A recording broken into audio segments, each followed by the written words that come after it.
Hey everybody, so today we're going to chat about throwing and how it makes us human and why it gave us a boost in our cognitive abilities, particularly the prefrontal lobe. In order to do this, we got to travel back in time. So imagine we're going to jump in a time machine and go back to 40,000 BCE. This time period is known as the Upper Paleolithic Era. This is the time where if you were to look at humanity, you would be able to start to recognize the things that make us us, how we make meaning of the world, abstract representation, symbolic use of drawings, coming together and creating patterns that weren't created before. So it's not to say that we didn't exist before the 40,000 BCE. It's just that if you were to go past that, you wouldn't really be able to recognize the things that make us us. So let's chat about the things that make us us.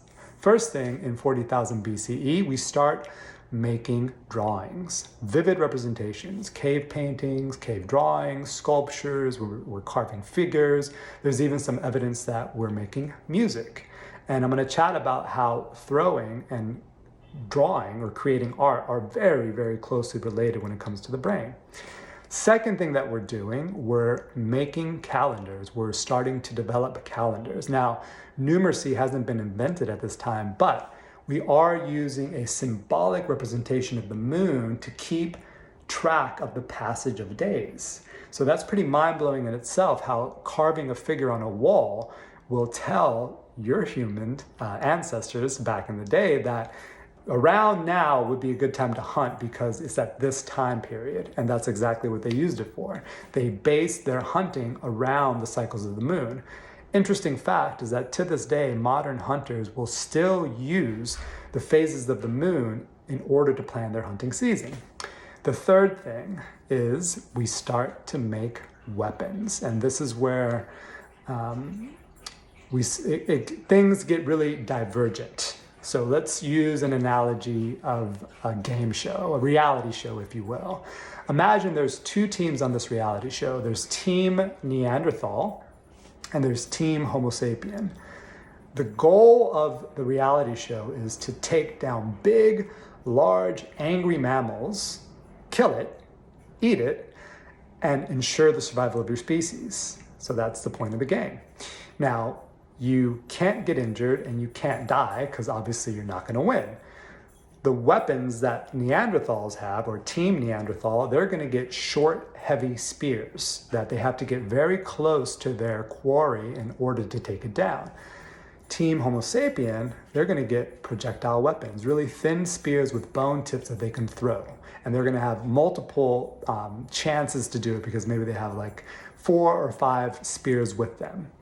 So you can imagine if the point of the game is to not get hurt or die, who is going to win the game? And what's interesting to note is that we know Neanderthals were getting close to their big prey because they have the same type of bone damage that you would find in cowboys in the modern era if these cowboys are doing rodeos or just getting close to big, large, angry mammals. Now, Team Homo sapien, we'll go back in time to the 40,000 BCE. So we're making weapons, thin projectile spears that you have to throw in order to take down your prey. So let's talk about what the brain is doing when you throw something. So let's say you're going to pick up a spear and you're going to throw it. So the first thing is that the brain is going to converge in order to make this happen. So there's multiple levels that come together. First thing that happens is that the cortex is going to share the relevant information to the basal ganglia about how and where you're going to throw the spear. Are you going to throw it high with an arc or fast and direct?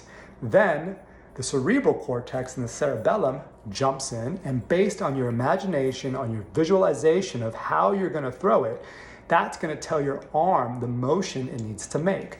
This sends a detailed map to the brainstem and cervical spinal cord that triggers the coordination of your shoulder, your elbow, your wrist, fingers. Last but not least, as you release the spear, your brainstem sends more information to the thoracic and lumbar spine to make little adjustments to your posture so you don't fall over, so you stay on balance as the spear leaves your hand. So all of this is converging in order for you to throw. And case in point, we are the only mammals on planet Earth that can throw fast, hard, and accurate. So that convergence of all of those different brain networking that's happening when you throw is the same thing that happens when you draw. It's the same type of maps that the brain is using with the fingers and the elbow and the arm. So that's how they're kind of closely related. And in order to do both, you have to have a lot of prefrontal lobe power, a lot of cognitive ability in order to throw and in order to draw, in order to make calendars, in order to represent things abstractly, in order to carve a figure that when you look at the figure, you know, represents wisdom, or it represents compassion, or it represents fertility. So these things happened right around 40,000 BCE. And if you don't throw, then you should. If you don't need a ball, you could get like a club bell or a mace bell, and it will. If you ever have done one of these tools, it does feel like it triggers something biological in you. So it's super interesting. And if you want to know more, please send a message. Chat later. Bye bye.